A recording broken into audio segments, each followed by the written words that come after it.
ಪ್ರಯಾಗ್ರಾಜ್ನಲ್ಲಿ ಮಹಾಕುಂಭಮೇಳ ಕಳೆಗಟ್ಟಿದೆ. ಪ್ರಯಾಗ್ರಾಜ್ನಲ್ಲಿ ನಿನ್ನೆಯಿಂದ ಮಹಾಕುಂಭಮೇಳ ಶುರುವಾಗಿದೆ. ಎಲ್ಲೆಲ್ಲೂ ಭಕ್ತ ಸಾಗರ, ಅಘೋರಿಗಳಿಂದ ಮಹಾಧ್ಯಾನ. ಸನಾತನ ಧರ್ಮಕ್ಕೆ ಮಹಾಕುಂಭ ಮೆರುಗು ನೀಡಲಿದೆ.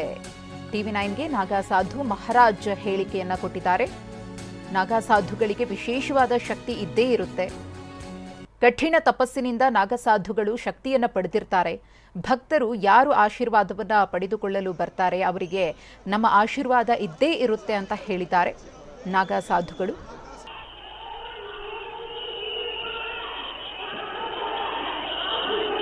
ಇನ್ನು ನಮ್ಮ ಪ್ರತಿನಿಧಿ ಶಿವರಾಜ್ ಕುಮಾರ್ ಅವರು ನಾಗಸಾಧುಗಳ ಜೊತೆಗೆ ಮಾತುಕತೆ ನಡೆಸಿದ್ದಾರೆ. ನೋಡೋಣ. ನಮ್ಮ ಜೊತೆ ನಾಗ ಸಾಧು ಮಹಾರಾಜರೊಬ್ಬರಿದ್ದಾರೆ, ಅವ್ರನ್ನ ಮಾತಾಡ್ಸೋಣ. ಅವರು ಯಾವ ರೀತಿಯಾಗಿ ಇದರ ಹಿಂದೂ सनातन धर्म ಅವ್ರೇನು ಹೇಳ್ತಾರೆ ಅವ್ರನ್ನೇ ಮಾತಾಡ್ಸೋಣ. हमारा सनातन धर्म का वो बड़ा फेस्टिवल आप क्या बोलते हैं? ये महाकुंभ जो है उद्देश्य देता है कि महाकुंभ के बाद सनातन धर्म स्थापित हो जाएगा. विशेष शक्ति नागा साधु तब तपस्या की होती है. उनके आशीर्वाद से जो भी भक्त आते हैं तपस्या का आशीर्वाद उनको मिलता है. दान दक्षिणा जो करते हैं उनका प्रभाव मिलता है. जो दर्शन मेला करते हैं उनका प्रभाव मिलता है. हम लोग सत्य मार्ग में चलते हैं, दान धर्म करते हैं, देश सेवा करते हैं, सच्चा उद्देश्य देते हैं. वही हमारी धर्म शक्ति होती है, वही हमारी सिद्धि शक्ति होती है. वो विशेषता क्या है महाकुंभ मेले? विशेषता महाकुंभ मेले की है कि यहाँ जो तो जब समुद्र मंथन हुआ तो जो बूंद इसकी गिरी थी जहाँ जहाँ वहाँ कुंभ लगता है.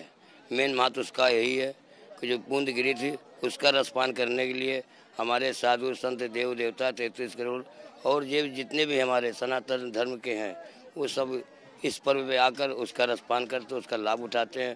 और उसका मेन पर्व होता है अमावस का. जो अमावस का स्नान करते हैं उस दिन सभी प्रकार के जितने भी धरती पे हमारे देवी देवता इष्ट देवता जो भी होते हैं सब उस समय प्रयागराज में या जहाँ भी कुंभ लगता है वो पहुँच जाते हैं और सबको आशीर्वाद प्रदान करते हैं. जो भी दर्शन करने आते हैं, स्नान करते हैं, उनका सबका उद्धार होता है. कैमरा पर्सन विष्णुवर्धन जೊತೆ ಶಿವರಾಜ್ ಕುಮಾರ್, TV9 ಪ್ರಯಾಗ್ರಾಜ್. ಪ್ರಯಾಗ್ರಾಜ್ನಲ್ಲಿ ನಂದಿನಿ ಹಾಲಿನ ಟೀಗೆ ಡಿಮ್ಯಾಂಡ್ ಶುರುವಾಗಿದೆ. ಪ್ರಯಾಗ್ರಾಜ್ನಲ್ಲಿ ನಂದಿನಿ ಹಾಲಿನ ಟೀಗೆ ಡಿಮ್ಯಾಂಡ್. ಮಹಾಕುಂಭ ಮೇಳದಲ್ಲಿ ನಂದಿನಿ ಹಾಲಿನ ಟೀ ಸಿಗ್ತಾ ಇದೆ. ಸಿಕ್ಕಾಪಟ್ಟೆ ಚಳಿ ಇರೋದ್ರಿಂದ ಭಕ್ತರು ಟೀ ಮೊರೆ ಹೋಗಿದ್ದಾರೆ. ತ್ರಿವೇಣಿ ಸಂಗಮದ ಲಾಲ್ ರಸ್ತೆ ಬಳಿ ಹಾಕಲಾದಂತಹ ಸ್ಟಾಲ್. ನಮ್ಮ ಪ್ರತಿನಿಧಿ ಶಿವರಾಜ್ ಕುಮಾರ್ ಒಂದು ಪ್ರತ್ಯಕ್ಷ ವರದಿ ಕೊಟ್ಟಿದ್ದಾರೆ, ನೋಡೋಣ.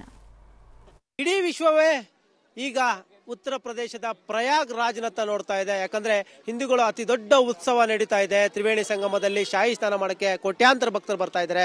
ಅದರ ಜೊತೆಗೆ ಒಂದು ಖುಷಿ ವಿಚಾರ ಏನಪ್ಪಾ ಅಂದ್ರೆ ಕರ್ನಾಟಕದ ಯಾತ್ರಿಗಳಿಗೆ ನೀವು ನೋಡ್ತಾ ಇರಬಹುದು ಈ ಒಂದು ಚಾಯ್ ಅಂಗಡಿ ಏನಿದೆ ಇಲ್ಲಿ ಕರ್ನಾಟಕ ಯಾತ್ರಿಗಳಿಗೆ ನಮ್ಮ KMF ನಮ್ಮ ಕರ್ನಾಟಕದ ಹೆಮ್ಮೆಯ KMF ಬ್ರಾಂಡ್ನ ನಂದಿನಿ ಹಾಲ್ ಸಿಗ್ತಾ ಇದೆ. ನಂದಿನಿ ಹಾಲ್ನಲ್ಲಿ ಟೀ ಮಾಡ್ಕೊಡ್ತಾ ಇದ್ದಾರೆ. ಹೀಗಾಗಿ ನೋಡ್ಬೋದು ಹೆಚ್ಚಿನ ಸಂಖ್ಯೆಯಲ್ಲಿ ಗ್ರಾಹಕರು ಬಂದು ಅದನ್ನ ಟೀ ಸವಿಯುವಂತ ಕೆಲಸ ಮಾಡ್ತಾ ಇದ್ದಾರೆ. ಅದರಲ್ಲೂ ಪ್ರಮುಖವಾಗಿ ಕರ್ನಾಟಕದಿಂದ ಬಂದಂತವ್ರಿಗೆ ಎಲ್ಲಿ ನಮ್ಮ ನಾಡಿನ ಊಟ ತಿಂಡಿ ಸಿಗುತ್ತೆ ಅಂತ ಹುಡುಕ್ತಾ ಇರ್ತಾರೆ. ಅಂತವ್ರಿಗೆ ಈಗ ಅಟ್ಲೀಸ್ಟ್ ಚಾ ಸಿಗ್ತಾ ಇದೆ. ಅದೊಂದು ಖುಷಿ ವಿಚಾರ ಅಂತ ಹೇಳ್ಬೋದು. ಅಂಗಡಿಯನ್ನು ಕೇಳ್ತೀನಿ, ಅವ್ರನ್ನೇ ಮಾತಾಡ್ಸೋಣ. ಪ್ರಯಾಗ್ರಾಜ್ ಇದೇ ಮಾರ್ಗ ಹೋಗ್ಬೇಕು, ಅವ್ರಿಗೆ ಒಂದು ಒಳ್ಳೆ ಬಿಸಿ ಬಿಸಿಯಾದ ನಂದಿನಿ ಹಾಲ್ನಲ್ಲಿ ಚಾ ಸಿಗ್ತಾ ಇರೋದು ಖುಷಿ ವಿಚಾರ. ಹೌದು ಸರ್, ಖಂಡಿತ ಪ್ರತಿಯೊಬ್ಬರು ಎಲ್ಲರೂ ಸವಿತಿದ್ದಾರೆ. ಜಾಸ್ತಿ ಜನ ಬರ್ತಾಗಿದ್ದಾರೆ. ಹೌದು, ಖಂಡಿತ ಬರ್ತಿದ್ದಾರೆ. ಮತ್ತೊಂದು ಕಡೆ ಕರ್ನಾಟಕದ ಯಾತ್ರಿಗಳು ಕೂಡ ಇದ್ದಾರೆ, ಅವ್ರನ್ನು ಮಾತಾಡ್ಸೋಣ. ಇವತ್ತು ನಾವು ಅತಿ ದೊಡ್ಡ ಹಿಂದೂಗಳ ಆಧ್ಯಾತ್ಮಿಕ ಹಬ್ಬದಲ್ಲಿ ಇದ್ದೀವಿ. ನೀವು ಕೂಡ ಈಗಾಗಲೇ ಶಾಹಿ ಸ್ನಾನ ಮುಗಿಸ್ ಬಂದಿದ್ದೀರಾ ಅಂತ ಅನ್ಸುತ್ತೆ. ಎಷ್ಟು ಪುಣ್ಯ, ಏನ್ ಅನಿಸ್ತಾ ಇದೆ ಈ ಒಂದು ಪುಣ್ಯಕ್ಷೇತ್ರಕ್ಕೆ ಬಂದಿರೋದು? ತುಂಬಾ ಪಾಸಿಟಿವ್ ಫೀಲ್ ಅನಿಸ್ತಾ ಇದೆ. ಎಲ್ಲರೂ ಬರಬೇಕು, ಆಲ್ ಓವರ್ ಇಂಡಿಯಾದಿಂದ, ನಮ್ಮ ಕರ್ನಾಟಕದಿಂದ ಎಲ್ಲ ಜನ ಬರಬೇಕು. ಇಲ್ಲಿ ಟೀ ಕಾಫಿ ಎಲ್ಲ ನಂದಿನಿದು ಸಿಗ್ತಾ ಇದೆ ಬೆಸ್ಟ್. ಮತ್ತೆ ಇದು positivity main festival time. Kumbh Mela ತುಂಬಾ ದೊಡ್ಡ ಮೇಳ ಇದೆ. ಕುಂಭ ಮೇಳದಲ್ಲೇ ಯಾಕೆ ಶಾಹಿ ಸ್ನಾನ ಮಾಡಬೇಕು ಅಂತ ನಿಮ್ಗೆ ಏನ್ ಅನಿಸ್ತಾ? ಫೀಲ್ ಯಾಕೆ ಇವತ್ತು ಮಾಡಬೇಕು ಅಂತ? ಇವತ್ತು ಮಕರ ಸಂಕ್ರಾಂತಿ ದಿನ ಮೈನ್ ಡೇ. ಕುಂಭ ಸ್ನಾನ ಸ್ಟಾರ್ಟ್ ಆಗಿಬಿಟ್ಟಿದೆ. 45 ಡೇಸ್ ನಡೆಯುತ್ತೆ, 45 ದಿನ ನಡೆಯುತ್ತೆ. ಸ್ನಾನ ಮಾಡಬೇಕು. ಇದು ಸ್ಪಿರಿಚುವಲ್ ತುಂಬ ಚೆನ್ನಾಗಿರೋದು ನಮಗೆ. ಹಿಂದೂಗಳು ಎಲ್ಲ ಈ ಸ್ನಾನ ಪಕ್ಕಾ ಬರಲೇಬೇಕು. ಮಾಡಿದ್ರೆ ಅಂದ್ರೆ ಪುಣ್ಯ ಬರುತ್ತೆ ಅನ್ನೋ ಒಂದು ನಂಬಿಕೆನಾ? ಅದೇ ಫೀಲ್ ಅಲ್ಲಿ ಮಾಡಿದ್ರ ಪುಣ್ಯ ಪಕ್ಕಾ ಬಂದೇ ಬರುತ್ತೆ. ಅದು ನಂಬಿಕೆ ಅನ್ನೋದು 101% ಬಂದೇ ಬರುತ್ತೆ ನಮಗೆ. ನೀವು ಎಷ್ಟು ಜನ ಬಂದಿದ್ರಿ? ಎಲ್ಲಿಂದ ಬಂದಿದ್ರಿ?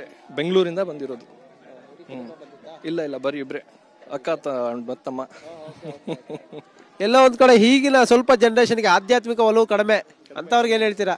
ಏನ್ ಹೇಳೋದು ಸರ್, ಬಂದು ಇಲ್ಲಿ ಅವ್ರು ನೋಡಿದ್ರೆ ಅವ್ರಿಗೆ ಗೊತ್ತಾಗುತ್ತೆ ಏನಿದೆ ಏನಿಲ್ಲ ಎಲ್ಲ. ಇಲ್ಲಿ ಬಂದ್ರೆ ಗೊತ್ತಾಗುತ್ತೆ, ಮನೆಯಲ್ಲಿ ಕೂತ್ಕೊಂಡು ನೋಡಿದ್ರೆ ಏನ್ ಗೊತ್ತಾಗಲ್ಲ ಅದು. ಇಲ್ಲಿ ಬರ್ಲೇಬೇಕು ಅವರು. ಒಮ್ಮೆ ಆದ್ರೂ ಇಲ್ಲಿ ಬಂದ್ ಆದ್ಮೇಲೆ ಇದು ಪಾಸಿಟಿವಿಟಿ ಫೀಲ್ ಆಟೋಮ್ಯಾಟಿಕ್ ಆಗೋರ್ಗೆ ಇದು ಬಂದ್ಬಿಡುತ್ತೆ, ಭರೋಸಾ ಬರುತ್ತೆ, ವಿಶ್ವಾಸ ಬರುತ್ತೆ. ಕ್ಯಾಮರಾ ಪರ್ಸನ್ ವಿಷ್ಣುವರ್ಧನ್ ಜೊತೆ ಶಿವರಾಜ್ ಕುಮಾರ್, TV9 ಪ್ರಯಾಗ್ರಾಜ್.